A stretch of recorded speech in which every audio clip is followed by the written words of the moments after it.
Hello students and welcome back to our YouTube channel Vidyam, जहां पर हम एसआरसीसी ग्रेजुएट्स आपके लिए लाते हैं क्लास 11th एंड 12th की कॉमर्स की सारे सब्जेक्ट्स की डिटेल वीडियोस। और मैं हूं अंशिता जिंदल। मैं तुम्हें आज करवाने वाली हूं तुम्हारी बेटा 11th क्लास की बिजनेस स्टडीज का जो चैप्टर नंबर 2 है उसका फाइनल एंड लास्ट पार्ट।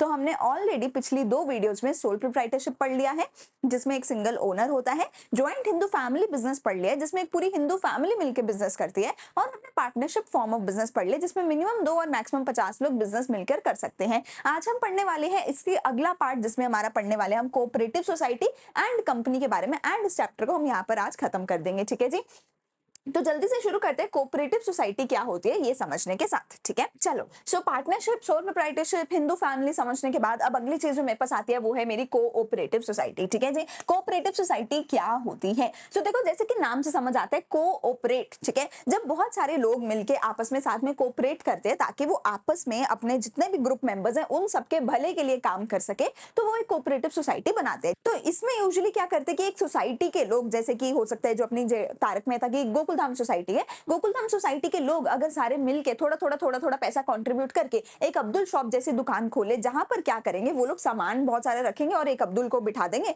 और बोलेंगे भैया तू सामान बेच। ठीक है, सारी दुनिया को तू सामान बेच नॉर्मल रेट पे, पर सोसाइटी के लोगों को तू सामान बेचेगा थोड़े से सस्ते दाम पे। तो इससे क्या होगा, जितने भी सोसाइटी के लोग हैं उन सबका भला होगा और उन सबको एक सस्ते रेट पर सामान मिल पाएगा। जितने भी सोसाइटी के लोग हैं उन सबके लिए थोड़ा सा बेटरमेंट हो पाएगा। प्लस वो जो सामान बेचेंगे सोसाइटी को सस्ते रेट पे बेचेंगे, लेकिन सोसाइटी के बाहर वाले लोगों को थोड़ा सा महंगे रेट पे बेचेंगे या मार्केट प्राइस पे बेचेंगे, विच इज वाई इनका जो बिजनेस है वो प्रॉफिट भी कमा पाएगा। विच इज वाई जो अपने बिजनेस में उस प्रॉफिट को वापस डाल के बिजनेस को एक्सपैंड भी कर सकते हैं। तो कोऑपरेटिव सोसाइटी का जो मेजर गोल होता है, उसका मेजर गोल ये नहीं होता है कि वो बहुत सारा प्रॉफिट कमाए, एक बहुत बड़ा बिजनेस बनाए। उसका मेजर गोल ये होता है कि अपने ग्रुप के, अपनी सोसाइटी के मेंबर्स का प्रॉफिट करवा सके, अपनी सोसाइटी के मेंबर्स का कुछ बेनिफिट करवा सके, क्योंकि सोसाइटी के मेंबर्स को सामान महंगा मिल रहा है या सोसाइटी के मेंबर्स की सुनी नहीं जा रही। तो देखो, बात यहाँ पर सिर्फ इतनी है कि 1 और 1 11 हो जाते हैं। जैसे बोला जाता है कि जब लोग साथ में मिलकर आते हैं तो बहुत सारे लोगों की पावर साथ में मिलकर आते हैं, विच इज वाई वो आपस में एक दूसरे की हेल्प कर पाते हैं। तो कोऑपरेटिव सोसाइटी वो लोग बनाते हैं जो सबको हेल्प की जरूरत होती है,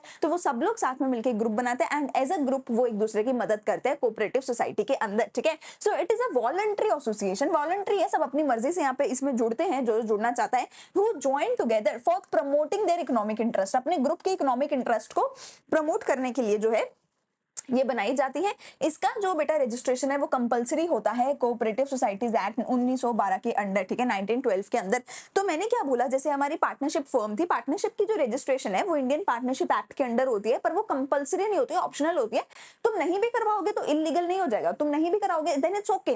पर कोऑपरेटिव सोसाइटी की जो रजिस्ट्रेशन है बेटा जी वो कंप्लीटली कंपलसरी है अंडर दिस पर्टिकुलर एक्ट। जितने भी एक्ट आ रहे हैं सारे आपको एज इट इज याद करने पड़ेंगे। ठीक है, to form a cooperative society consent of 10 adult people is required। जैसे कि पार्टनरशिप के लिए 2 लोग चाहिए, ज्वाइंट हिंदू फैमिली के लिए 2 लोग चाहिए, सोल प्रोप्राइटरशिप में 1 ही बंदा चाहिए। लेकिन हमारी कोऑपरेटिव सोसाइटी में मिनिमम ऑफ 10 लोगों का कंसेंट यहाँ पर होना जरूरी है। मिनिमम 10 लोग होने जरूरी है। ठीक है, जितना भी पैसा है वो सारे पैसे अपने मेंबर से ही इकट्ठा करते हैं, जो भी सोसाइटी के मेंबर होते हैं उनको शेयर इशू करते हैं अपनी कोऑपरेटिव सोसाइटी के और उनसे पैसा लेते हैं। इसकी एक सेपरेट लीगल एंटिटी होती है। ठीक है, इसकी एक सेपरेट लीगल आइडेंटिटी होती है जो कि रजिस्ट्रेशन के बाद इसको मिल जाती है। डेफिनेशन क्या है? अब डेफिनेशन आपको याद करनी पड़ेगी। According to the Indian cooperative societies act 1912, cooperative organisation is a society which has its objectives for the promotion of economic interest. इसका क्या है, देखो यहाँ पर हम ये नहीं कह रहे प्रॉफिट कमाना इसका मोटिव है, इसका मोटिव क्या है? Promotion of economic interest of the members in accordance with the cooperative principles. ठीक है, तो यहाँ पर जैसे मैंने बोला इनका मेन मकसद ये है ही नहीं कि हम बहुत बड़ा बिजनेस बनाएंगे प्रॉफिट कमाएंगे, नहीं। इनका मेन मकसद है कि हमारे जितने भी सोसाइटी के लोग हैं हम उनकी मदद कर सके, उनको सस्ते दाम पे सामान दिला सके। ठीक है, उनका सामान बिकवाने में मदद कर सके। ठीक है, हम अपने फार्मर्स जो है वो मिलकर कोऑपरेटिव सोसाइटी बनाते हैं ताकि सारे फार्मर्स मिलकर साथ में फार्मिंग कर सके। ठीक है, तो अपने सोसाइटी के लोगों की मदद करने के लिए बनाया जाता है। फीचर्स क्या है? वॉलंटरी मेंबरशिप है। यहाँ पर जो कोई मेंबर बनना चाहे वो मेंबर बन सकता है कोऑपरेटिव सोसाइटी में, थोड़ा सा अपनी कैपिटल कंट्रीब्यूट करे और इसके शेयर्स खरीद ले और इसमें मेंबर बन सकता है। किसी भी वक्त आप ज्वाइन कर सकते हैं, किसी भी वक्त आप एग्जिट कर सकते हैं। ठीक है, आफ्टर सर्विंग अ नोटिस। चाहे कोई मेंबर आए चाहे कोई मेंबर जाए, कोऑपरेटिव सोसाइटी चलती रहेगी। जैसे सोल प्रोप्राइटरशिप में होता था कि जो ओनर पार्टनर है वो चला गया तो बिजनेस बंद। पार्टनरशिप में अगर एक पार्टनर छोड़ के चला गया तो बिजनेस बंद हो जाएगा, दोबारा से एग्रीमेंट करना पड़ेगा। इसमें कोई मेंबर आए कोई मेंबर जाता रहे, कोई दिक्कत नहीं है, सोसाइटी एज इट इज चलती रहेगी।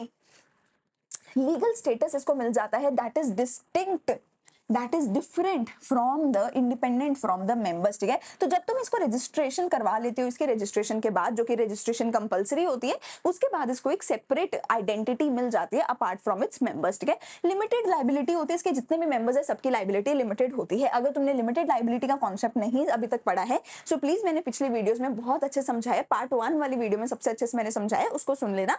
तो यहाँ पर जितने भी मेंबर्स है सबकी लाइबिलिटी लिमिटेड होती है, यानी जितना पैसा वो बिजनेस में लगाएंगे, सोसाइटी में लगाएंगे, उतना ही पैसा डूबेगा, अगर डूबेगा रिस्क के केस में, वरना उससे ज्यादा उनके पर्सनल एसेट्स को कोई यूज नहीं कर सकता बिजनेस का लोन चुकाने के लिए। ठीक है, तो लिमिटेड लाइबिलिटी होती है। Control in a cooperative society, the power to take decision lies in the hands of elected managing committee. अब देखो इसमें क्या होता है ना कि बहुत सारे मेंबर्स हो सकते हैं, मिनिमम 10 होने चाहिए। ठीक है, बट बहुत सारे मेंबर्स इसमें हो सकते हैं। ठीक है, अब सारे मेंबर्स मिलकर सारे दिन उसमें काम नहीं कर सकते, तो सारे मेंबर्स मिलकर क्या करते हैं, एक मैनेजिंग कमेटी को इलेक्ट करते हैं और उनको बोलते हैं कि भैया तुम हमारी सोसाइटी के मैनेजर हो और तुम ही लोग जो है डिसीजन लोगे, तुम ही लोग हमारे बिजनेस को, हमारी सोसाइटी को कंट्रोल करोगे। और वही लोग जो है अपनी मैनेजिंग कमेटी के थ्रू ही जो है, मैनेजिंग कमेटी जो है वही सारे मेजर डिसीजन लेती है। लेकिन जो मेंबर्स हैं उनके पास वोटिंग राइट होता है to choose the managing committee. ठीक है, जितने भी मेंबर्स हैं वो उनके पास वोटिंग राइट होता है ताकि वो कमेटी को चूज कर सके। तुम ऐसे मान सकते हो कि जैसे गोकुलधाम सोसाइटी है, गोकुलधाम सोसाइटी में अगर 50 मेंबर है, 50 लोग बैठे हैं, तो 50 के 50 लोगों के पास फॉर एग्जांपल एक वोटिंग राइट है कि तुम डिसाइड करोगे कौन मैनेजर होगा। अब उन्होंने डिसाइड कर लिया कि हमारा आत्माराम तुकाराम भिडे होगा, ठीक है, जेठालाल होगा, ठीक है, तारक मेहता होगा, ये 3-4 लोग मैनेजिंग कमेटी में होंगे। तो सब 50 लोगों ने वोट किया और 3 लोगों को इलेक्ट किया कि ये 3 लोग मैनेजर होंगे। अब वो जो 3 लोग हैं वो पूरी सोसाइटी को चलाएंगे, कंट्रोल करेंगे। ठीक है जी, सर्विस मोटिव होता है, जैसे मैंने बता ही दिया कि प्राइमरी मोटिव क्या है, अपने मेंबर्स की सर्विस करना। प्रॉफिट अर्न करना जो है इसका मेन मोटिव नहीं होता, इसका मेन मोटिव होता है कि to earn profit for the benefit of the members. ठीक है, इसका मेन मोटिव ये नहीं है कि मुझे रिलायंस जैसी बड़ी कंपनी बनानी है, टाटा जैसी बड़ी कंपनी बनानी है। इनका मेन मोटिव है अपने मेंबर्स के बेनिफिट के लिए थोड़ा बहुत हमें प्रॉफिट कमाना है ताकि हम अपने मेंबर्स का म्यूचुअल हेल्प एंड वेलफेयर कर सके, इसका ये मेन मोटिव होता है। ठीक है, मेरिट्स क्या होंगे, सबसे पहला मेरिट है इक्वालिटी इन वोटिंग स्टेटस। तो जैसे मैंने बोला 50 लोग अगर मेंबर है, 50 के 50 लोग जो है इसमें वोट करेंगे। ठीक है, और वोट करके डिसाइड करेंगे कि मैनेजिंग कमेटी में कौन होगा। और भी कुछ एक टॉपिक्स पे सारे के सारे लोग जो है इसमें वोट कर सकते हैं। जो सोसाइटी के मेंबर हैं, सोसाइटी के मेंबर बनने के लिए पैसा डालना पड़ेगा और सोसाइटी के शेयर्स खरीदने पड़ेंगे। ठीक है जी, हर एक मेंबर के पास एक वोट होता है, फिर चाहे तुमने कितना ही पैसा डाला हो, हर मेंबर के पास एक वोट होता है, चाहे थोड़ा डाला है चाहे ज्यादा डाला है, एक वोट तुम्हें मिल जाएगा। ठीक है, लिमिटेड लाइबिलिटी है हर एक मेंबर की, हम बोल चुके हैं। स्टेबल एग्जिस्टेंस है, मेंबर कोई आए मेंबर कोई जाए, सोसाइटी बंद नहीं होगी। ठीक है, इकोनॉमी इन ऑपरेशंस होती है। क्यों भैया, क्योंकि देखो तुम ना, अगर मैं अकेली कोई काम कर रही हूँ, मैं अकेली जो है ना अगर कुछ भी करूंगी तो मुझे वो महंगा पड़ेगा, बट अगर हम 10 लोग मिलकर करेंगे ना तो थोड़ा सस्ता पड़ेगा। तो इसमें हम क्या बोल रहे हैं, लेट्स से अगर मैं एक सिंगल फार्मर हूँ, मैं अकेली कोई सीड्स खरीद के लाती हूँ, ठीक है, फर्टिलाइजर्स खरीद के लाती हूँ, तो मुझे डिस्काउंट कम मिलेगा। अगर 10 लोग जाएंगे और बोलेंगे हम सबको सीड्स खरीदने हैं, फर्टिलाइजर्स खरीदने हैं, ठीक है, पेस्टिसाइड्स खरीदने हैं, तो जो दुकानदार है इतने बड़े ऑर्डर पे सस्ते में ज्यादा डिस्काउंट देके हमें सामान दे देगा। तो जब तुम बड़े स्केल पे काम करते हो तुम्हें हमेशा डिस्काउंट ज्यादा मिलता है, विच इज वाई तुम्हें जो है यहाँ पर बहुत सस्ती चीज पड़ जाती है। Members offer honorary services to the society, it helps in reducing the cost. ठीक है, ये फिर यहाँ पर जो है कॉस्ट कम हो जाती है। जैसे तुम ये भी सिंपली मान सकते हो कि अगर जेठालाल अपने घर का सामान अलग लेकर आए, भिड़े अपना घर का सामान अलग से लेकर आए, तारक मेहता अपने घर का सामान अलग से लेकर आए, तो हर किसी को दुकानदार ज्यादा डिस्काउंट नहीं देगा। पर अगर ये सब लोग मिलके इकट्ठे सामान लेकर आए अपनी सोसाइटी के लिए और फिर सोसाइटी के थ्रू सब लोग अपने अपने घर में सामान लेकर जाएं, तो इनको बहुत बड़े ऑर्डर पे बहुत बड़ा डिस्काउंट मिलेगा जो कि इनके सबके लिए बहुत सस्ता पड़ेगा।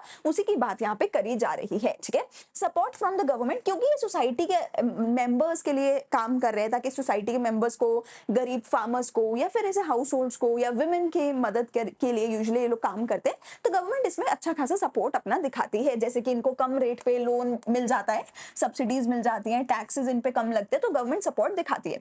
ईज ऑफ फॉर्मेशन, इनको फॉर्म करना बहुत आसान होता है, ऑल्दो इसमें जो रजिस्ट्रेशन करना है वो कंपलसरी होता है, पर वो रजिस्ट्रेशन बहुत आसान होती है और जो लीगल फॉर्मेलिटीज होती हैं वो बहुत कम होती है। बस तुम्हें क्या करना है, 10 मेंबर उठाकर लाने, 10 एडल्ट तुम्हारे पास होने चाहिए, जो 10 एडल्ट साथ में मिलकर एक कोऑपरेटिव सोसाइटी खोल सके, दैट्स इट। ठीक है, उसके अलावा इसको फॉर्म करना आसान होता है, 10 लोग मिलकर यहाँ पे रजिस्ट्रेशन करवा लो, इसके अंदर तुम कोऑपरेटिव सोसाइटी खोल सकते हो। ठीक है, पर कुछ डीमेरिट्स भी होंगे। डीमेरिट्स क्या है, लिमिटेड रिसोर्सेज है। अब यहाँ पर देखो, हम मेनली बोल रहे हैं कि जो हमारे सोसाइटी के मेंबर हैं जिनको कुछ हेल्प की जरूरत है, वो लोग साथ मिलकर कोऑपरेटिव सोसाइटी खोलेंगे। तो इसमें भी बेटा ऐसे नहीं होता कि हजारों लोग मिलकर जो है बिजनेस कर रहे हैं, नहीं, वो कंपनी के फॉर्म में ही होता है। जैसे रिलायंस कंपनी में हजारों लोगों ने पैसा लगा रखा है, लाखों लोगों ने पैसा लगा रखा है, ऐसा इसमें नहीं होता। इसमें यूजुअली एक सोसाइटी के, एक विलेज के, या जैसे गोकुलधाम सोसाइटी के लोगों ने खोल लिया, एक विलेज के फार्मर्स ने इकट्ठे मिलकर सोसाइटी खोल ली। तो यूजुअली कोऑपरेटिव सोसाइटियां छोटे लेवल पर ही होती है, लिमिटेड रिसोर्सेज ही इनके पास होते हैं। ठीक है, ज्यादा पैसा इसमें नहीं होता, और वैसे भी क्योंकि ज्यादा प्रॉफिट कमा ही नहीं रहे,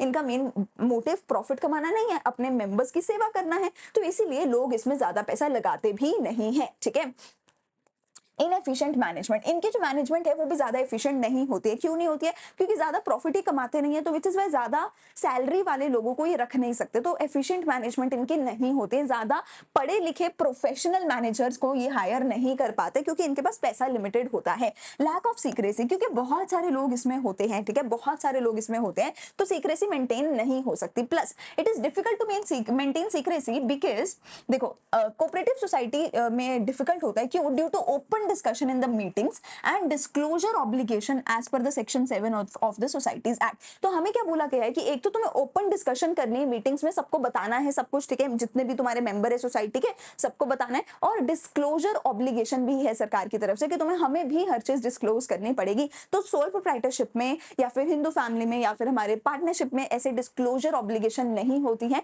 ये कोऑपरेटिव सोसाइटी के साथ होता है और कंपनी के साथ होता है कि उनको अपना सारा बैलेंस शीट, एक्सपेंसेस, रेवेन्यू, सब कुछ जो है सरकार को बताना पड़ता है। तो यहाँ पर सीक्रेसी मेंटेन नहीं होती है। ठीक है, गवर्नमेंट कंट्रोल भी करती है, जैसे मैंने ऊपर बोला गवर्नमेंट सपोर्ट करती है, गवर्नमेंट फ्री में किसी को सपोर्ट नहीं करती। गवर्नमेंट अगर सपोर्ट कर रही है, बदले में कुछ ना कुछ कंट्रोल भी लेती है, कुछ ना कुछ दखल अंदाजी सरकार करती है। तो यहाँ पर भी हमें काफी हद तक जो है सरकार की दखल अंदाजी देखने को मिलती है डे टू डे वर्किंग में। Society is bound by the rigid rules and regulations of the government. Government कुछ ना कुछ जो है आप में दखल अंदाजी करती है, ठीक है, आपके अकाउंट्स देखती है, आपके ऑडिट्स करती है, ठीक है, इंस्पेक्शन करते रहती है, आपसे रिपोर्ट्स मांगते रहते हैं। तो यहाँ पर फ्रीडम नहीं होती है, सरकार काफी ज्यादा डोमिनेट यहाँ पर करती है।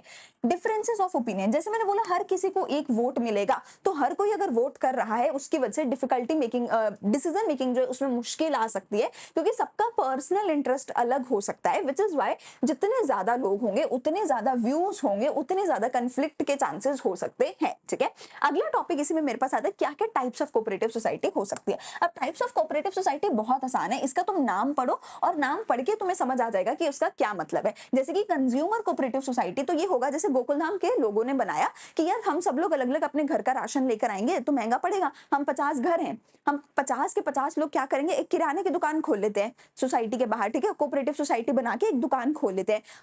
अगर हम बल्क में सामान लेकर आएंगे तो हम क्या करेंगे, सीधा प्रोड्यूसर से सामान ला सकते हैं, बीच में से रिटेलर को या होलसेलर को हम एलिमिनेट कर सकते हैं, हमें ज्यादा डिस्काउंट मिलेगा। सीधी बात है, अगर तुम 2 किलो सामान खरीदोगे तो कम डिस्काउंट मिलेगा, 20 किलो सामान खरीदोगे तो ज्यादा डिस्काउंट मिलेगा। तो कंज्यूमर्स यहाँ पर क्या करते हैं, साथ में मिलकर अपनी कोऑपरेटिव सोसाइटी खोल लेते हैं, क्योंकि जब वो बल्क ऑर्डर करेंगे तो वो बीच में से जो मिडिल मैन है, मिडिल मैन को एलिमिनेट करेंगे, और विच इज वाई उनको ज्यादा डिस्काउंट मिल पाएगा और उनको सस्ते दाम पे सब कुछ मिलेगा। ठीक है, sell them to members at a reasonable price, ठीक है, उसको एक सस्ते रेट पे अपने मेंबर्स को वो सामान बेच पाएंगे। तो कंज्यूमर कोऑपरेटिव सोसाइटी कंज्यूमर्स के लिए होती है ताकि वो सस्ते रेट पे सामान खरीद सके। प्रोड्यूसर कोऑपरेटिव सोसाइटी प्रोड्यूसर्स के लिए होती है ताकि जो हमारे प्रोड्यूसर्स हैं उनको कुछ भी खरीदने में दिक्कत ना हो। अब जो प्रोड्यूसर है उसको भी रॉ मटेरियल चाहिए, टूल्स चाहिए, इक्विपमेंट चाहिए, बहुत सारी चीजें चाहिए। तो अगर हर प्रोड्यूसर अलग अलग खरीदेगा डिस्काउंट नहीं मिलेगा। अगर प्रोड्यूसर साथ मिलकर खरीदेंगे तो 2 किलो पे कम डिस्काउंट, 20 किलो पे ज्यादा डिस्काउंट, तो उनको भी सस्ते रेट पर मिलने लग जाएगा। ठीक है, and also bye there output for sale. तो क्या करेगी प्रोड्यूसर कोऑपरेटिव सोसाइटी, पहले तो प्रोड्यूसर्स को रॉ मटेरियल सस्ते रेट पे लाके देगी और प्रोड्यूसर्स के आउटपुट को भी खरीद लेगी कोऑपरेटिव सोसाइटी उन्हीं की, ताकि वो जाके बाजार में बेच के आ सके। तो सारे प्रोड्यूसर साथ में सामान खरीदेंगे, साथ में बनाएंगे, साथ में बेचेंगे, तो सबका भला होगा। ठीक है, मार्केटिंग कोऑपरेटिव सोसाइटी, मार्केटिंग में देखो यूजुअली हमारा सब कुछ आता है वो जो कि प्रोड्यूसर से कंज्यूमर तक सामान पहुंचाने में जो चीजें यूज होती हैं, जैसे कि transportation, warehousing, packing, grading, market research etcetera. ठीक है, तो मार्केटिंग में जो चीज हेल्प करे, जो कोऑपरेटिव सोसाइटी हेल्प करे, वो मार्केटिंग कोऑपरेटिव सोसाइटी होती है। तो प्रोड्यूसर्स को सबको ही चाहिए कि हमें ट्रांसपोर्टेशन करना है। अगर मैं अकेली एक ट्रक बुक करवाऊंगी तो मुझे वो महंगा पड़ेगा। अगर 4 लोग मिलके 4-5 ट्रक बुक कराएंगे तो हमें वो सस्ता पड़ेगा। ठीक है, एक ट्रक में 3-3 प्रोड्यूसर्स का अगर सामान जाएगा तो मेरी कॉस्ट 1/3 रह जाएगी। तो मैं ट्रांसपोर्टेशन के लिए, वेयर हाउसिंग, इन सब चीजों के लिए कोऑपरेटिव सोसाइटी बना सकती हूँ अपने बाकी प्रोड्यूसर दोस्तों के साथ मिलकर, एंड हमें अगेन सस्ते में हमारा काम हो जाएगा। ठीक है, फार्मर कोऑपरेटिव सोसाइटी में क्या होता है, जो फार्मर्स हैं वो बेचारे थोड़ा थोड़ा पैसा इकट्ठा करते हैं, तो फिर उससे भी वो लोग भी जो है अपने जो सीड्स हैं, फर्टिलाइजर्स हैं, मशीन्स हैं, जितनी भी चीजें हैं वो सस्ते रेट पर ले पाते हैं। ठीक है, क्रेडिट कोऑपरेटिव सोसाइटी, क्रेडिट माने तो लोन, जिन लोगों को लोन चाहिए। ठीक है, अगर मुझे चाहिए 50,000 रुपए का लोन बट मेरे पास है नहीं इतने पैसे, तो मैं क्या करूंगी, ऐसे बहुत सारे लोगों के साथ मिलूंगी जिनको थोड़ा थोड़ा लोन चाहिए। तो हम सब लोग क्या करेंगे, अपने घर से 10-10 हजार उठा के डालेंगे। हमारे पास 1 लाख रुपए इकट्ठा हो गया, उस 1 लाख रुपए में से थोड़े थोड़े टाइम के लिए सबको लोन दे देंगे। उस लोन पे थोड़ा थोड़ा हम इंटरेस्ट भी पे करेंगे अपनी कोऑपरेटिव सोसाइटी को। तो कोऑपरेटिव सोसाइटी को थोड़ा थोड़ा इंटरेस्ट से इनकम भी बन रही है, और जिन जिन लोगों को लोन चाहिए था, बैंक उनको दे नहीं रहा था सस्ते रेट पे, अगर उनको लोन मिल नहीं रहा था, उनको लोन मिलने लग जाएगा। सो क्रेडिट कोऑपरेटिव सोसाइटी वो लोग बनाते हैं जिनको सस्ते रेट पे लोन चाहिए होता है। सब थोड़ा थोड़ा पैसा डाल के बहुत सारा पैसा इकट्ठा करते हैं, उसमें से मेंबर को लोन देने लग जाते हैं। कोऑपरेटिव हाउसिंग सोसाइटी उनके लिए होते हैं जिन लोगों को घर चाहिए होता है। तो फिर से जो जो लोगों को घर चाहिए, अगर वो अकेले अकेले देखेंगे तो बिल्डर्स उनको जो है ज्यादा रेट बताएंगे। अगर वो लोग साथ मिलकर जो है एक कोऑपरेटिव हाउसिंग सोसाइटी बना लेंगे तो फिर से उनको सारा चीज सस्ती पड़ने लग जाएगी और सस्ते पे उनका काम हो जाएगा। सो टेक्निकली जैसे मैंने बोला कि तुम्हारे को यहाँ पे नाम से ही समझ आ जाएगा कि किस चीज की कोऑपरेटिव सोसाइटी है, और उसी चीज का तुम्हें यहाँ पर काम ये कोऑपरेटिव सोसाइटी करके देने वाली है। ठीक है, सो कोऑपरेटिव सोसाइटी क्या है, जिसका मेन मोटिव प्रॉफिट कमाना नहीं है, बल्कि जिसका मेन मोटिव क्या है, अपने मेंबर्स की मदद करना और मेंबर्स को सस्ते में सामान दिलवाना, कंज्यूमर्स को, प्रोड्यूसर्स को, फार्मर्स को, जिनको क्रेडिट चाहिए उनको, जिनको हाउसिंग चाहिए उनको। ठीक है, तो वो ये हमारी हो गई अलग अलग टाइप्स ऑफ कोऑपरेटिव सोसाइटीज। इसके बाद अगला जो मेरे पास टॉपिक आएगा, जॉइंट स्टॉक कंपनी का, विच इज सिंपल लैंग्वेज में बोला जाए तो जस्ट एक कंपनी, जैसे हम बोलते हैं वर्ड कंपनी, वही वर्ड हम कंपनी वर्ड ही यहाँ पर हम बोल रहे हैं। ठीक है जी, तो अब समझते जॉइंट स्टॉक कंपनी क्या होती है। तो जॉइंट स्टॉक कंपनी देखो क्या होती है, जो हमारा सबसे ज्यादा फेमस फॉर्म ऑफ बिजनेस होता है वो जॉइंट स्टॉक कंपनी ही होती है।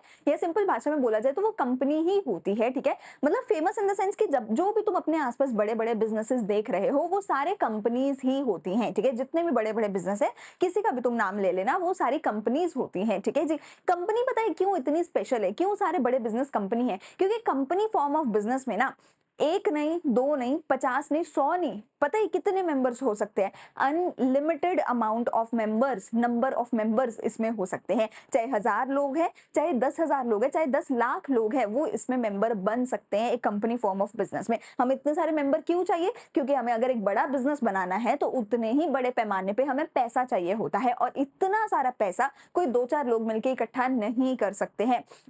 जैसे कि तुम बड़ी बड़ी कंपनीज की अगर वैल्यूएशन सुनोगे तो वो हंड्रेड्स में नहीं, थाउजेंड्स में नहीं, लैक्स में नहीं, मिलियंस में नहीं, बिलियन डॉलर में होती है। ठीक है, 20 बिलियन डॉलर, 30, 50, 100 बिलियन डॉलर, ऐसी तो वैल्यूएशन होती है कंपनीज की। ठीक है, तो इतना सारा अगर बिलियंस ऑफ डॉलर्स में तुम्हें पैसा चाहिए, वो 1-2 लोग नहीं देंगे, हजारों लाखों लोग मिलकर जब पैसा इन्वेस्ट करते हैं तो वो एक कंपनी बनाते हैं। ठीक है, सो कंपनी क्या है, देखो बेटा जी, joint stock company is a voluntary association of persons having separate and distinct legal entity, perpetual succession, common seal, registered under the Companies Act 2013 और any other previous Companies Act। अब देखो बहुत सारे भारी भारी भारी भरकम शब्द इसने हमारे मुंह पे मारे हैं, सीधा उठा के एक एक करके समझते हैं। Separate and distinct legal entity, तो बेटा इन सभी वर्ड्स का ऑलरेडी मैंने मतलब तुम्हें पिछली वीडियोस में समझाया है, मैं एक बार फिर से डिटेल में नहीं, थोड़ा थोड़ा समझा रही हूँ।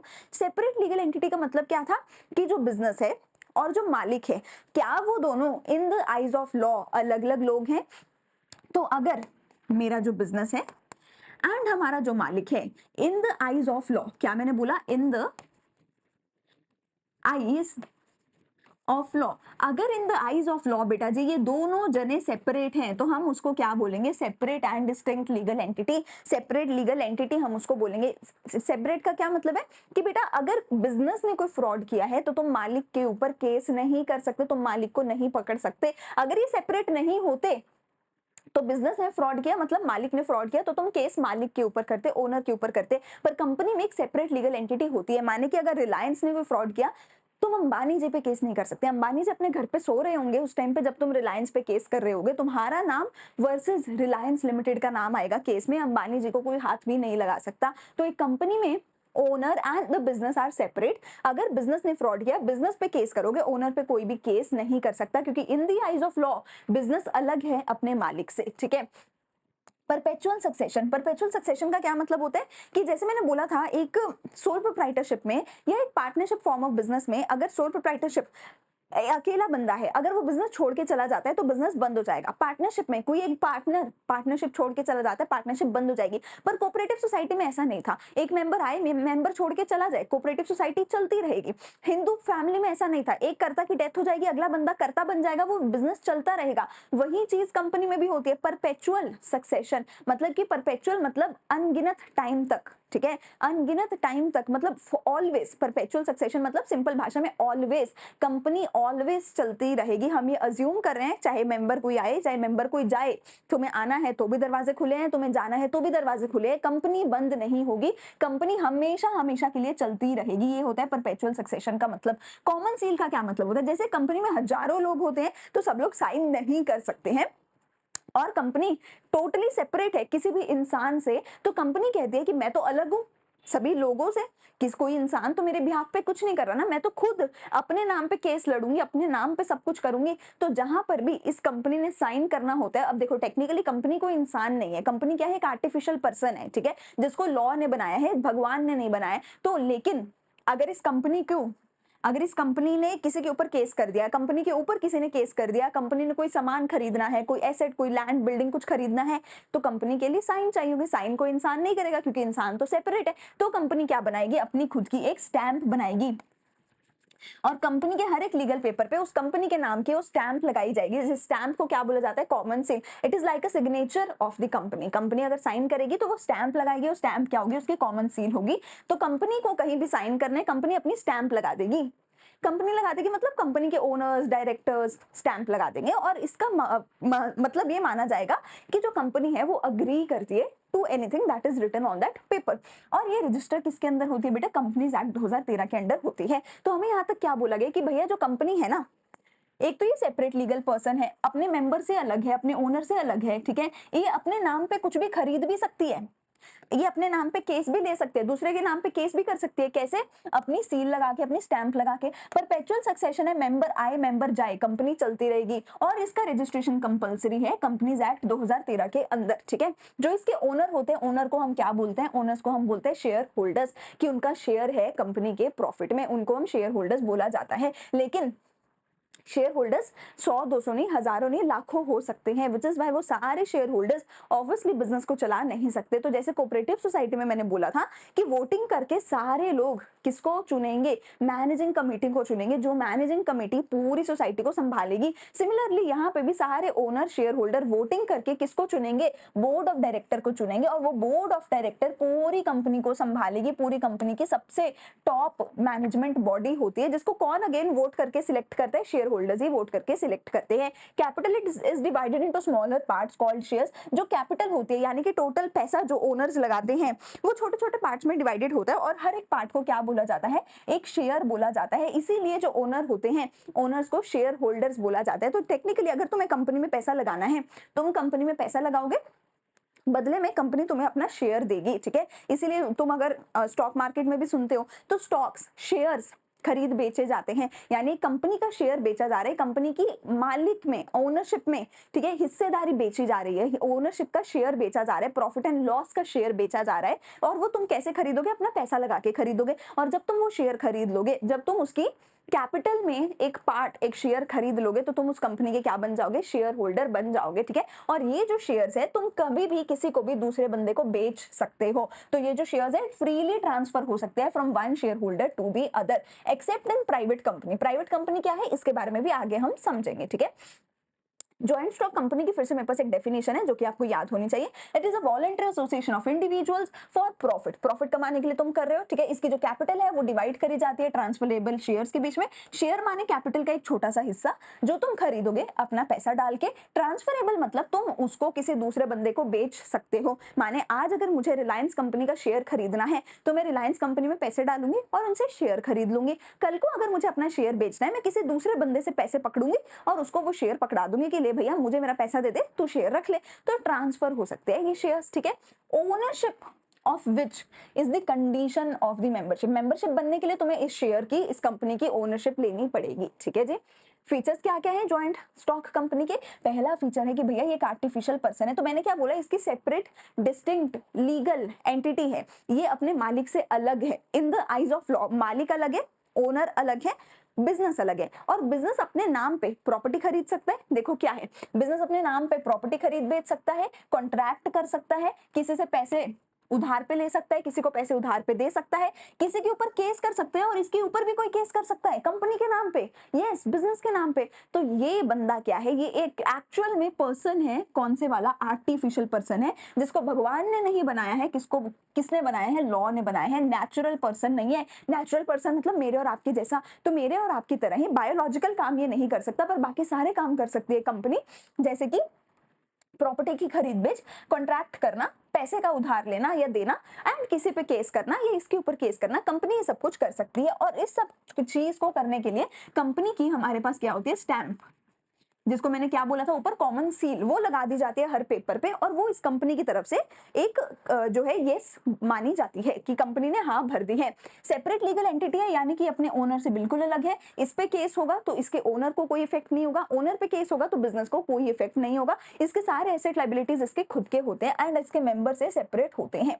इसको फॉर्म करने के लिए भैया तुम्हें क्या करना पड़ेगा? बहुत ज्यादा मुश्किल प्रोसेस होता है, बहुत ही ज्यादा मुश्किल प्रोसेस होता है इसको फॉर्म करना। विच इज वाई छोटे मोटे बिजनेस के लिए हम कंपनी बनाते ही नहीं है। कंपनी तभी बनाई जाती है जब हमें एक बहुत बड़ा बिजनेस करना होता है, ठीक है। बहुत मुश्किल है, बहुत महंगा है, बहुत कॉम्प्लेक्स है, टाइम कंज्यूमिंग है, ठीक है। बहुत सारे डॉक्यूमेंट्स लगते हैं, बहुत सारी चीजें लगती हैं एंड रजिस्ट्रेशन पूरी तरह से कंपलसरी है कंपनीज एक्ट 2013 के अंडर। परपेचुअल सक्सेशन है, मेंबर आए, मेंबर में कम, मेंबर में गो, पर कंपनी तब तक चलती रहेगी जब तक कंपनी में पैसा है। जब तक कंपनी डूब नहीं जाती तब तक ये चलती रहेगी। और जब कंपनी बंद हो, अगर हो तो उसको क्या बोला जाता है? वाइंडिंग अप बोला जाता है। उसको क्लोजर ऑफ कंपनी नहीं बोलोगे, एंडिंग ऑफ कंपनी नहीं बोलोगे, उसको क्या बोलोगे? Winding up of the company. Control, control कौन करते हैं? सारे शेयर होल्डर्स मिलके वोटिंग करते हैं और बोर्ड ऑफ डायरेक्टर्स को इलेक्ट करते हैं। और ये जो बोर्ड ऑफ डायरेक्टर्स हैं ये कंपनी की डे टू डे एक्टिविटीज को कंट्रोल करते हैं। लाइबिलिटी सारे शेयर होल्डर्स की लिमिटेड होती है, limited to the extent of the capital contributed by them. Liability limited होती है, अनलिमिटेड लाइबिलिटी नहीं होती है। किसी भी शेयर होल्डर के पर्सनल एसेट को बेचा नहीं जाएगा कंपनी के डेट को पे करने के लिए। कॉमन सील होती है, यानी कि इसकी एक स्टैंप होती है, ठीक है, वो मैं ऑलरेडी समझा चुकी हूँ। एंड जो इसमें रिस्क बियरिंग होती है भैया, सारे शेयर होल्डर्स मिलके इसका जो है रिस्क बियर करते हैं। जिस जिस इंसान ने कंपनी में पैसा लगाया है उस इंसान का वो जो पैसा है वो रिस्क पे है कि भैया कल को कंपनी डूबेगी, तुम सबके पैसे साथ में लेके डूबेगी, ठीक है। मेरिट्स क्या क्या होंगे? लिमिटेड लाइबिलिटी है सारे ही मेंबर्स की, ठीक है। ट्रांसफर ऑफ इंटरेस्ट, मेरा जब दिल करे मैं कंपनी के शेयर किसी को बेच के अपना सारा पैसा निकाल के बाहर जाके सेटल हो सकती हूँ, जो मर्जी कर सकती हूँ, जब दिल करे शेयर बेच सकती हूँ। परपेचुअल एग्जिस्टेंस है, मेंबर आए मेंबर जाए कंपनी चलती रहेगी, कंपनी कभी बंद नहीं होगी किसी भी मेंबर के आने से। मेरा दिल करेगा मैं शेयर खरीदूंगी, दिल करेगा किसी दूसरे को शेयर बेच के निकल जाऊंगी, कंपनी एज इट इज चलती रहेगी, ठीक है जी। क्योंकि कंपनी को चलाने वाले शेयर होल्डर्स तो है ही नहीं ना, कंपनी को चलाने वाले तो बोर्ड ऑफ डायरेक्टर्स हैं, तो कंपनी तो चलती रहेगी। और बोर्ड ऑफ डायरेक्टर भी एक जाएगा दूसरा अपॉइंट हो जाएगा, उसमें कोई बड़ी बात नहीं है, कंपनी चलती रहेगी। स्कोप फॉर एक्सपेंशन, क्योंकि इसमें अनलिमिटेड नंबर ऑफ लोग पैसा लगा सकते हैं, सरकार की तरफ से लिमिट ही नहीं है पैसा लगाने की, अनलिमिटेड नंबर ऑफ लोग पैसा लगा सकते हैं। हमारे देश के भी, विदेश के भी, हर जगह के लोग पैसा लगा सकते हैं। तो अनलिमिटेड स्कोप फॉर एक्सपेंशन इसके अंदर होता है। प्रोफेशनल मैनेजमेंट होते हैं, क्योंकि पैसा ही पैसा है भैया, तो हम जो बोर्ड ऑफ डायरेक्टर इसमें डालेंगे सबसे टॉप क्लास अच्छे वाले प्रोफेशनल वाले लोग होंगे जिनको अच्छा खासा पेमेंट किया जाएगा और जो कि MBA होते हैं, बहुत एक्सपर्ट लोग होते हैं, एक्सपीरियंस लोग होते हैं और बहुत अच्छा काम करते हैं। पर ऑब्वियसली कुछ डीमेरिट्स भी हैं। डीमेरिट्स क्या है? लोग इसको बनाते ही नहीं है छोटे-मोटे कामों के लिए। क्यों? क्योंकि बहुत मुश्किल है इसको बनाना। पैसा भी लगता है, टाइम भी लगता है, एफर्ट भी लगता है और रिस्क भी लगता है। शायद बन ही ना पाए कभी। तुम शायद कभी लीगल कंप्लायंस पूरे ही ना कर पाओ और कभी बना ही ना पाओ कंपनी। तो बहुत मुश्किल है कंपनी बनाना और वही इंसान बना पाता है जिस पे बहुत ज़्यादा पैसा होता है और जिसको बहुत बड़ा कुछ करना होता है, जिसके थोड़े बहुत कॉन्टैक्ट्स भी होते हैं सरकारी, ठीक है? वही यूजुअली कंपनी बना पाते हैं, ठीक है? Lack of secrecy, secrecy zero है। तुम्हें हर साल अपना सब कुछ, अपनी पूरी स्टेटमेंट तुम्हें अपनी वेबसाइट पे डालनी पड़ेगी, दुनिया को दिखानी पड़ेगी हर साल अपनी पूरी स्टेटमेंट और तुम किसी भी कंपनी की वेबसाइट से जाके उसकी हर साल की इनकम स्टेटमेंट डाउनलोड कर सकते हो। सीक्रेसी ज़ीरो होती है कंपनी के अंदर। इम्पर्सनल वर्क एनवायरनमेंट, यहाँ पर इम्पर्सनल वर्क एनवायरनमेंट होता है। क्यों? क्योंकि ओनर कौन है? Share holder. पर कंट्रोल कौन कर रहा है? Board of director. Board of director अपनी सैलरी के बारे में सोचेगा, ओनर यानी कि शेयर होल्डर अपने प्रॉफिट के बारे में सोचेगा। इन दोनों का आपस में मेल ही नहीं हो पाता। तो which is why impersonal work environment होता है कि बोर्ड ऑफ डायरेक्टर अपने बारे में सोचते रहते हैं, ओनर अपने बारे में, अपने प्रॉफिट के बारे में सोचते रहते हैं, विच इज काम काफी बार अच्छे से चल नहीं पाता है। बोर्ड ऑफ डायरेक्टर मिलके किसी शेयर होल्डर को निकालने की कोशिश करते हैं, शेयर होल्डर्स मिलके किसी बोर्ड ऑफ डायरेक्टर को निकालने की कोशिश करते हैं। तो यहाँ पे लड़ाई झगड़ा चलता रहता है, ठीक है? न्यूमरस रेगुलेशन, मैंने बताई दिया, अनलिमिटेड नंबर ऑफ रेगुलेशंस होती हैं, रजिस्ट्रार ऑफ कंपनी की, सेबी की, किसी ना किसी की चलती रहती है। तो बहुत मुश्किल है एक कंपनी को हैंडल करना।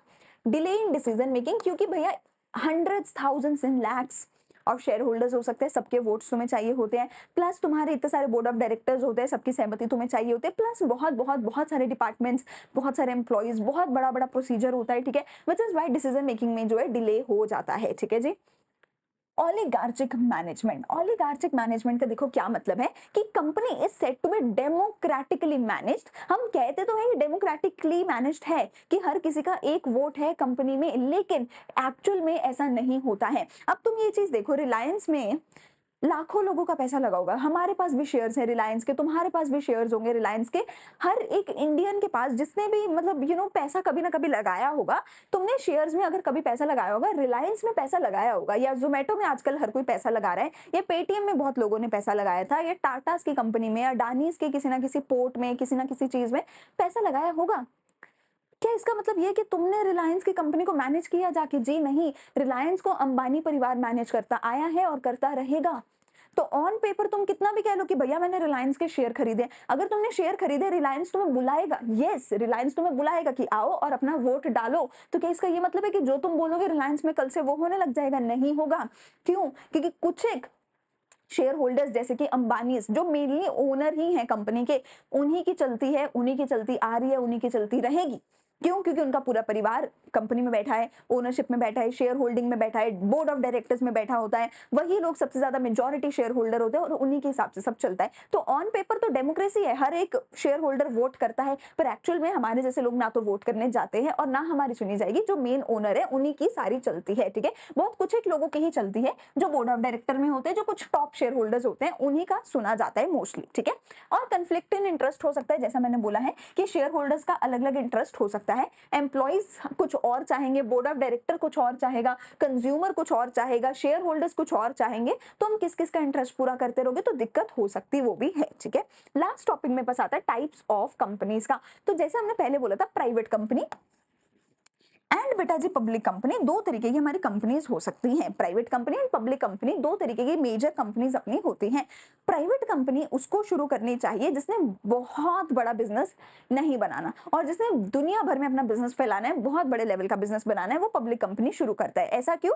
मेजरली क्योंकि इसमें unlimited number of share holder तुम रख सकते हो और इसमें लिमिट हो जाती है 200 नंबर की, कि 200 से ज्यादा मेंबर तुम इसमें शेयर होल्डर्स नहीं बना सकते हो, ठीक है? इसमें लीगल प्रोसीजर बहुत ज्यादा होते हैं, बहुत बहुत बहुत ज्यादा होते हैं। इसमें लीगल प्रोसीजर बहुत कम होते हैं कंपैरेटिवली, ठीक है? देखो क्या है, according to the companies act 2013, private company means a company. Private company में क्या क्या होता है? सबसे पहली चीज होती है कि तुम अपने शेयर्स को फ्रीली बेच नहीं सकते। जैसे मैंने बोला था कि कंपनीज में क्या होता है, आज मैंने तुम्हारा शेयर खरीदा रिलायंस का, कल को मुझे नहीं चाहिए, मैं किसी दूसरे को बेच दूंगी, उसको नहीं चाहिए वो तीसरे को बेच देगा। ये पब्लिक कंपनी में हो सकता है, ये प्राइवेट कंपनी में नहीं हो सकता। व्हेन आई से public company, do not think कि ये एक सरकारी कंपनी है। पब्लिक का मतलब सरकारी बिल्कुल नहीं है। सरकारी कंपनी को गवर्नमेंट कंपनी बोला जाता है, पब्लिक कंपनी नहीं बोला जाता है, ठीक है जी। प्राइवेट लोग भी इसको शुरू कर सकते हैं। प्राइवेट का मतलब है तुम इस कंपनी के शेयर्स फ्रीली जाकर के स्टॉक मार्केट में खरीद और बेच नहीं कर सकते। तू खरीद ले रिलायंस का, मैंने बेच दिया, उसने बेच दिया, उसको खरीद ले, नहीं, वो नहीं, इसमें फ्रीली नहीं कर सकते हो तुम। फ्रीली ट्रांसफर अपने शेयर्स को नहीं कर सकते हो। मिनिमम 2 मेंबर चाहिए ही चाहिए और मैक्सिमम 200 रख सकते हो, 200 से ज्यादा नहीं रख सकते हो, ठीक है। और इसमें मेंबर में तुम्हारे एम्प्लॉय एक्सक्लूड हो रहे हैं। मतलब मेंबर की जब मैं बात कर रही हूँ तो मैं कह रही हूँ minimum 2 share holder and maximum 200 share holder हो सकते हैं। एम्प्लॉय कितने भी हो सकते हैं, जो जिन्होंने कैपिटल में हिस्सा डाला है, शेयर्स में हिस्सा डाला है और जो इनका प्रॉफिट में हिस्सा है, वो मिनिमम 2 एंड मैक्सिमम 200 हो सकते हैं, ठीक है। Does not invite public to subscribe to the share capital. मैं पब्लिक को नहीं बोलूंगी कि आओ और मेरे शेयर्स खरीदो। यानी कि अभी के लिए तुम इतना ही बस याद कर लो, बहुत थोड़ा सा बता रही हूँ कि तुम्हें अगर पता हो स्टॉक मार्केट में शेयर्स को खरीदा बेचा जाता है, वो जो शेयर्स खरीदे बेचे जाते हैं वो पब्लिक कंपनी के होते हैं। प्राइवेट कंपनी के शेयर्स को तुम शेयर मार्केट में खरीद बेच नहीं सकते, क्योंकि वहां पर इनको एंट्री ही नहीं मिलती, वहां पर इनको एंट्री ही नहीं मिलती। ये लोग वहां पे जाके अपने शेयर्स को सेल ऑफ नहीं कर सकते। शेयर मार्केट में किसके शेयर्स को बेचा जाता है? पब्लिक कंपनी के शेयर्स को बेचा जाता है, खरीदा जाता है, ठीक है। Must have a minimum paid up capital of 1 lakh. 1 lakh की मिनिमम कैपिटल इसमें होनी चाहिए और such higher amount as may be prescribed from time to time. 1 lakh या उससे ज्यादा अगर की लिमिट आई है कंपनीज एक्ट के द्वारा, तो वो इतनी इनकी पेड अप कैपिटल होनी चाहिए, ठीक है। पब्लिक कंपनी में क्या होता है? देखो, पब्लिक कंपनी में मिनिमम 7 मेंबर होने चाहिए और मैक्सिमम की कोई लिमिट नहीं है शेयर होल्डर्स पे, ठीक है। इसमें तुम कभी भी अपने शेयर्स किसी को भी ट्रांसफर कर सकते हो, ठीक है। एंड तुम ओपनली सरकार जनरल पब्लिक को जाके बोल सकते हो कि आओ और मेरे शेयर्स को खरीदो। ओपनली जाके जनरल पब्लिक को बोल सकते हो कि आओ और मेरे शेयर्स खरीदो। कहाँ पे खरीदोगे? शेयर मार्केट से, स्टॉक मार्केट से, ठीक है। पहले सब कुछ ऑफलाइन होता था, आजकल तुम अपने फोन में स्टॉक मार्केट से ही, फोन से ही सारे शेयर्स को अपना पैसा लगा के खरीद सकते हो, बेच सकते हो। लेकिन सिर्फ पब्लिक कंपनी के शेयर्स को, प्राइवेट कंपनी के शेयर्स को तुम ऐसे खरीद बेच नहीं सकते हो, ठीक है। इसकी मिनिमम पेड अप कैपिटल की 5 लाख की होनी चाहिए मिनिमम, ठीक है। Private company which is subsidiary of a public company is also treated as a public company. कहते हैं एक पब्लिक कंपनी थी, उस पब्लिक कंपनी की एक सब्सिडरी थी, मतलब कि उस पब्लिक कंपनी ने किसी प्राइवेट कंपनी को खरीद लिया। उस पब्लिक कंपनी ने किसी प्राइवेट कंपनी को खरीद लिया, तो अब वो कंपनी भी ऑटोमेटिकली एक पब्लिक कंपनी बन गई, ठीक है। एक लास्ट पेपर्स टाइप आती है विच इज अ 1% कंपनी, ठीक है। आई थिंक तुम्हारे सिलेबस में मोस्ट ऑफ द स्कूल्स में पढ़ाया नहीं जाता है, फिर भी एक बार देख लो। 1% कंपनी का सिंपल मतलब है जिसमें एक सिंगल मेंबर होगा, जिसमें एक सिंगल मेंबर होगा, एक ही मेंबर होगा, ठीक है। It is a special form of private company, it is a special form of private company, ठीक है। एक डायरेक्टर इसमें होना चाहिए, एक शेयर होल्डर होगा, शेयर होल्डर एक से ज्यादा नहीं हो सकता। Only Indian citizen can incorporate, OPC Indian citizen होना चाहिए जो शेयर होल्डर बनना चाहता है। Has to appoint another person as a nominee, किसी दूसरे बंदे को अपना नॉमिनी तुम्हें बना करके जाना पड़ेगा, ठीक है। इसके अलावा ये बोला जाता है कि एक बंदा एक ही ओपीसी बना सकता है, एक बंदा एक से ज्यादा ओपीसी नहीं बना सकता। यानी कि अगर मैं हूं, मुझे अगर एक कंपनी बनानी है तो मैं 1% कंपनी बना सकती हूँ, बट उसमें मैं अकेली ही शेयर होल्डर होनी चाहिए, मैं अकेली उसकी ओनर होनी चाहिए, मेरे अलावा कोई और ओनर नहीं हो सकता। डायरेक्टर होना चाहिए, मेरा एक नॉमिनी होना चाहिए और मैं सिर्फ एक ही ओपीसी बना सकती हूँ, मैं एक से ज्यादा ओपीसी नहीं बना सकती हूँ अपने लाइफ टाइम में, और मैं एक इंडियन सिटीजन होनी चाहिए हूँ, ठीक है। ओपीसी हो गया। मेजरली अपने पास क्या है? पब्लिक एंड प्राइवेट कंपनी तुम्हारे जो है मोस्टली स्कूल्स में पूछा जाता है, ठीक है। आई होप तुम्हें सारे का सारे लेक्चर हो गया होगा जी क्लियर। यहाँ पर हमारी सारी टाइप्स खत्म हो जाती है। सोल प्रोप्राइटरशिप, हिंदू फैमिली, ठीक है, पार्टनरशिप हो गया, कोऑपरेटिव सोसाइटी एंड कंपनी मैंने आज की वीडियो में करवा दिया, बाकी मैंने पिछली वीडियोस में करवाया था। अगर कोई भी डाउट है तो तुम कमेंट सेक्शन में अपने डाउट्स लिख के जरूर पूछ सकते हो। Please like share and subscribe to our channel अगर तुम्हें हमारी वीडियोस अच्छी लगे तो। बाकी की आगे वाले चैप्टर्स की वीडियोस आती रहेंगी, ठीक है। So like share and subscribe to our channel.